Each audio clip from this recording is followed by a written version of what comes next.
Ari. This is Avengers 265.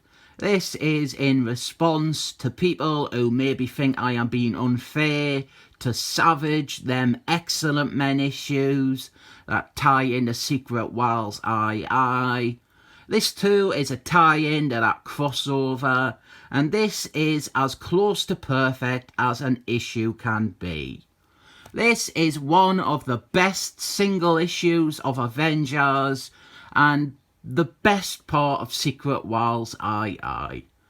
Our team is in clockwise order: Seaman, Captain Marbles, the real one, Monica Rambeau, Hercules Man, Captain America, and Darth Knight. Also Wasps, but she is not in this issue for some reason. They are going to fight Beyonder Man, and if you throw in She-Hulks and Thor, like they do later in this run, this is hands down my favourite Avengers team of all time. Though honestly, the Dan Slott one is another contender. This is by Roy Sternman and Sal Buscema, two brilliant creators, and they make gold from the wreckage of Secret Wars II. In Secret Wars II, issue 5 or 6, the Avengers, they fought Beyonder Man and he beat them. This is picking up from that. They are trapped in like a vortex that's like a hurricane. Beyonder Man created it to get rid of them. Captain America, he is not with them. I really should have gotten that Secret Wars II issue out first. So here we get to see each of these Avengers use their powers to try and overcome the Cyclone. Already, this is a substantial improvement. Our Uncanny Excellent Men. If this was that book, it would just be a depowered Storms that we were focusing on. Although in all fairness, that might be a bit appropriate to her character and former powers. The Avengers, they are able to break free, and this bit is great. Fuck it, this whole issue is great. Seaman, he grabs Darth Knight to stop him from falling, and Captain Marbles, the real one, Monica Rambeau, she guns to the Avengers jet to stop it from crashing. They were in the jet when Beyonder Man attacked, and then Hercules Man, well, nobody guns to help him, and he guns crashing into a barn. It's not a huge problem since Hercules Man is super strong and he would obviously survive the fall, but he feels a bit humiliated by it. Here is our recap of Secret Wars II. They were fighting Beyonder Man and he took Captain America. Our Hercules Man and Seaman, they bicker, really fun. And then Captain Marbles, the real one, Monica Rambeau, she steps up as the team's leader in absence of Captain America. This was the first real step towards when she becomes the team's official leader in about 10 issues time, 12 issues time. She breaks up their fighting, and then the team, they start tidying up this fella's farm that they have crashed into. And this is just so good.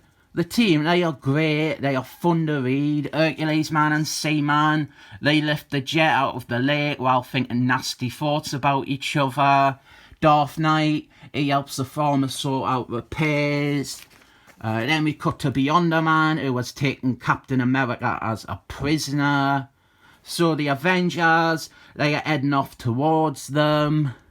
Captain Marbles, the real one, Monica Rambeau, in some ways, this links it back to Uncanny Excellent Men. In some ways, Monica Rambeau, she is a creator's pet. Roy Sternman, her creator, obviously had a vested interest in her, and his entire run on Avengers had some element of pushing the character, but he did so artfully, with subtlety and finesse. His Avengers stories are never infuriating in how one-note and single-minded they are. I mean, in this issue alone, we have already had more stuff with Hercules Man and Seaman and Darth Knight than you would ever get with Steel Man or Wolf Man in Christopher Clairvoyant's Uncanny Excellent Men. speaking of, right here, we have got a bit with Hercules Man, where he tells a largely irrelevant story about fighting a giant. And the idea is, this is how subtle this comic is. He is basically telling this story, this is my reading of it anyway, he's just telling this story to boast. Darth Knight, he does say that it is irrelevant, but I definitely think it is in keeping with Hercules Man's character to randomly use the opportunity to brag.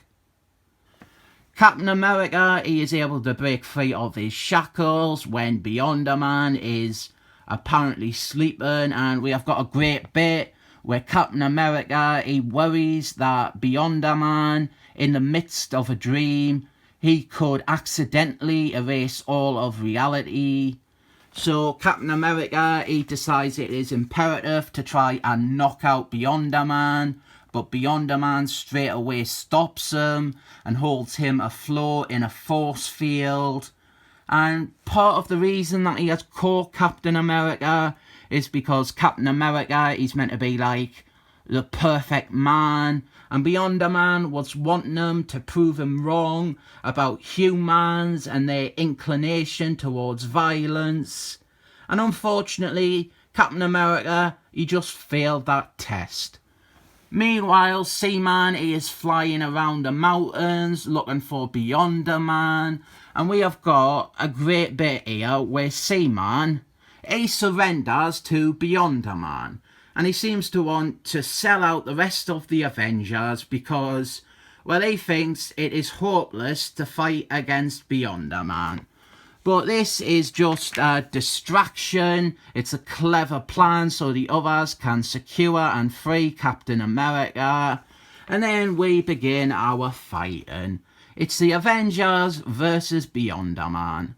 We start off and Beyonder Man, he melts an entire mountain. He didn't quite fall for Seaman's trick. He's a bit vaguely omniscient like that. And this is just brilliant. As you can see from these 2 pages, all 5 of the characters are doing something in this fight. This really is the antidote to bad Christopher Clairvoyant books that pretend to be a team book. This is a proper team book. This is so excellent. I recommend this issue, and I'm not going to ruin all this fighting, but it's a lot of fun. This is exactly how you do a fight with Beyonder Man. It is hopeless, but the heroes, all of them, they're still trying their hardest to beat them. And it even has a clever little payoff here. It's really subtle as well. It's subtle payoff. It's not spelt out here at all. But at the end, we have this bit here, this one panel of Seaman and Hercules Man working together. And finally, they are agreeing on something. I mean, I've read this loads and I'd never picked up on that before. Sadly, it ends with a mistake. Beyonder Man, he says, "Why waste time fighting a mere 6 when I can destroy all existence?" Except he was only fighting 5. This ends with a lead-in to the final issue of Secret Wars II, which is nowhere near this good. Highest recommend. This is one of the best Avengers comics you can decide to read. This is pitch perfect stuff. Other than that one mistake. There is not a single thing that I think could be better, other than that one mistake. I mean, I'd like Thorn She-Hulks and Wasps there too, but if you start adding in stuff like that, you run the risk of ruining or overcomplicating what is, as it stands, as much as flawless. Seriously, this is perfect. I would go so far to even suggest this maybe is the best comic I have ever reviewed. I rate this 7 thumbs up.